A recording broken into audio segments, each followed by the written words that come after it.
Down to the garden this way, Mr Davis. I'm sure we've got some there. March rwyadl. March rwyadl, Maxim. Dwi'n meddwl di enw horseradish yn Gymraeg. You run up that way and have a look for a fork, and I'll go in the greenhouse. Mr Davis just helping the kitchen out, I think, with the horseradish sauce, with the beef on the main course this evening.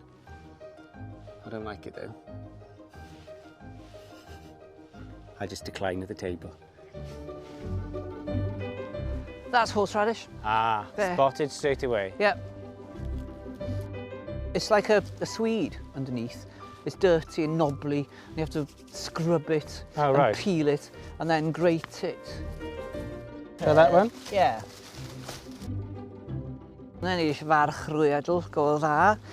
Mae hynny'n wych. Yn ôl i'r tŷ, ffwrdd ni.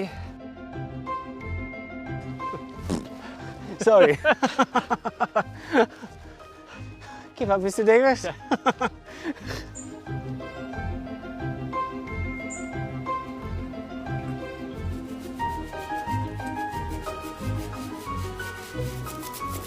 Fysa ti rhywun yn meddwl bod fysa ti'n gweld fi'n neud hwn? Gesio beth yw? Ar ogla fo?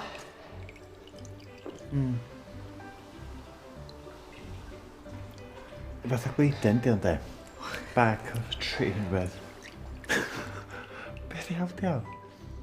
Horseradish! Horseradish? Fel un yn dod? Gwreiddyn diaw? Reit, ie. Ie. Fath o ryw brigyn o gweiden, ydy. So pryd dyn ni'n cael o?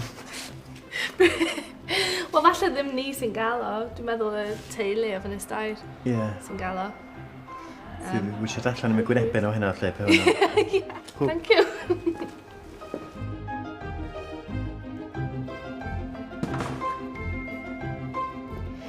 Radis ceffil yw hwn, horseradish i cael fynd gyda'r chig eidion ma sydd gyda ni.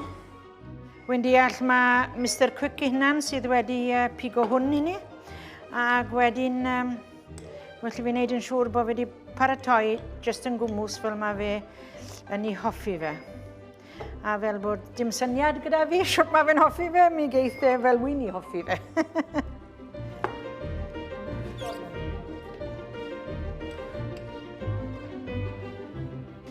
Rwy'n i llwy den hwnna, bydd hwnna'n iawn iddyn nhw. Bwyd sy'n ardderchog fel arfer yma yn y Plas.